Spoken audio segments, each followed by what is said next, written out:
Bonjour à tous, bonjour à toutes. J'ai le plaisir aujourd'hui de recevoir le docteur Inès Cazoviel, cardiologue, qui s'occupe de prévention à la clinique Centre Cœur et Santé, je vais y arriver, dans le 8e, et qui est également la vice-présidente du GERS. Et aujourd'hui avec Inès, on va discuter, débattre de la sédentarité. Comment sortir de la sédentarité, Inès? Voilà. Alors moi, j'ai pas mal de recettes à vous proposer qui seront très pratiques. En fait, il faut bien comprendre qu'on peut à la fois être sportif et sédentaire. Et donc, en fait, chaque pas compte. Il faut d'abord privilégier en fait l'activité physique qui va plaire à chaque personne. Pour certaines, ça va être la marche. Pour d'autres, ça va être le vélo. D'autres, ça va être le yoga, le pilates, la danse, la natation. Et donc, il faut que la personne fasse ce qui lui plaît. Et si elle n'en fait pas beaucoup, rien que d'augmenter, par exemple, si elle marche 5 minutes, rien que d'augmenter à 5 minutes supplémentaires, c'est-à-dire 10 minutes, 15 minutes, ça compte. Il y a eu beaucoup de messages un peu différents avec des recommandations qui disaient soit d'un côté 150 minutes, c'est-à-dire 2h30 d'activité physique modérée, soit 75 minutes, c'est-à-dire 1h15 d'activité physique intense. On a aussi la recommandation des 30 minutes par jour ou des 10 000 pas. En fait, déjà, si on en fait 6 000 à 8 000, c'est très bien. En fait, on peut piocher parmi toutes ces recommandations pour diminuer la sédentarité de nos patients. Ce qu'il faut comprendre aussi, c'est que le patient peut le faire quand ça lui plaît aussi. C'est-à-dire que ça peut être le matin ou le soir. On a différents chronotypes, on est tous différents. S'il est en période professionnelle, il peut le refaire uniquement, le regrouper sur le week-end. C'est ce qu'on appelle les week-end warriors. C'est les personnes qui font leurs 150 minutes d'activité physique sur le week-end. Ça a un impact sur le risque cardiovasculaire qui est quasiment équivalent en fait sur certaines études à celui de le faire régulièrement en fait.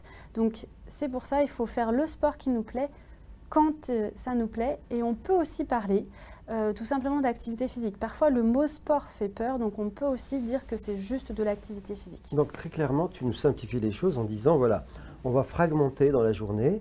On peut faire 5-10 minutes le matin, 10 minutes à midi. On n'est pas tenu d'avoir les 30 minutes absolues de bout en bout et de faire d'être en tenue de sport et de faire les choses. Pour sortir de la sédentarité, il faut arriver à ces recommandations de à peu près 30 minutes sur l'ensemble de la journée.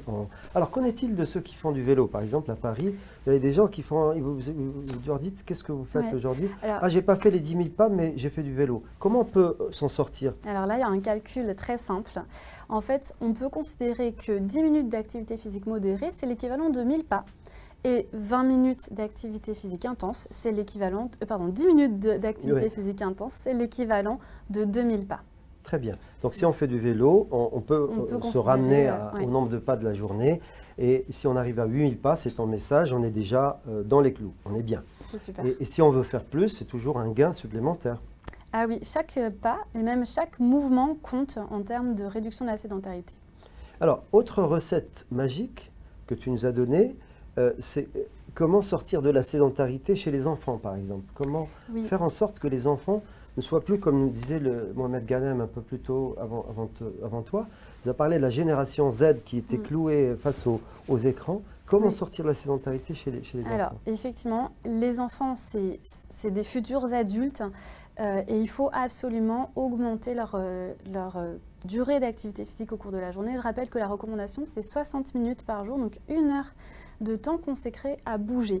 C'est pas forcément les inscrire le lundi au tennis, le mardi à la gym, le mercredi au rugby, c'est pas ça. Ça va être bien sûr qu'ils fassent des activités scolaires et parascolaires, mais également en fait le temps de récréation, le trajet pour aller à l'école. On peut les faire marcher par exemple, plutôt que les emmener en voiture à chaque fois.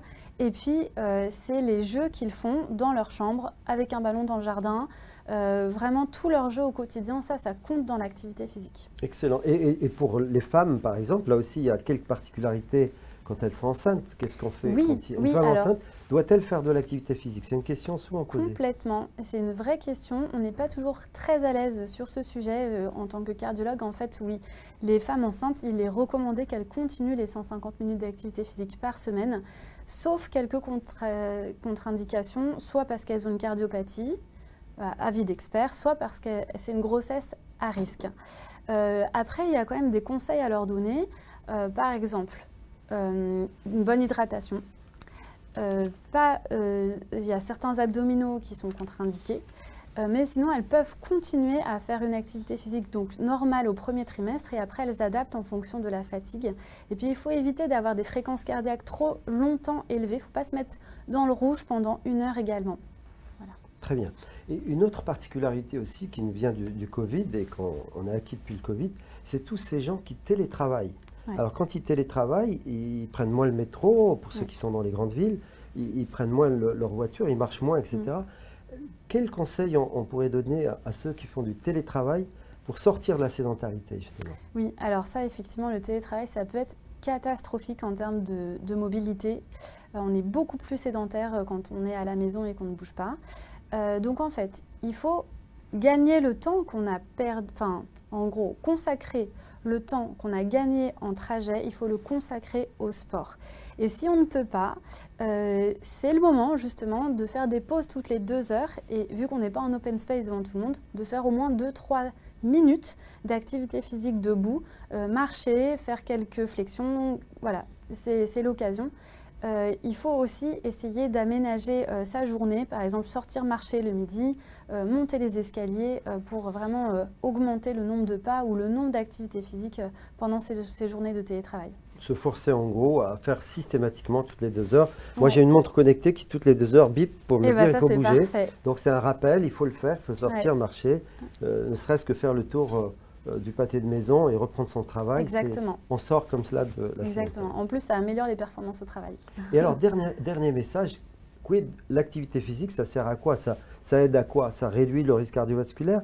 De quelle intensité quand on est sur juste la sortie de la sédentarité? Les bénéfices de l'activité physique, ils sont vraiment multiples. À la fois, ça va baisser de 30%, quel que soit l'âge, quel que soit le sexe, c'est même presque mieux pour les femmes. La mortalité cardiovasculaire. Ça va aussi améliorer en fait la santé mentale. On a moins de dépression, on a moins de troubles cognitifs grâce à l'activité physique et ça améliore le sommeil également. Ça va aussi donc avoir des effets bénéfiques sur le poids, la pression artérielle, la glycémie et ça va aussi améliorer la fonction osseuse en fait. Il y a moins de risque d'ostéoporose fracturaire grâce à l'activité physique régulière. Parfait. J'ai oublié pour le cancer aussi, ça diminue le risque de cancer aussi. Merci. Voilà, Inès, merci beaucoup pour tout ce que tu nous as dit ce matin. Il ne nous reste plus qu'à chausser nos chaussures normales, comme on est, et on va sortir marcher et rentrer à pied à la maison, comme tu l'as fait ce matin. Ou en vélo, moi. Ou en vélo, voilà. Merci à tous et à la prochaine.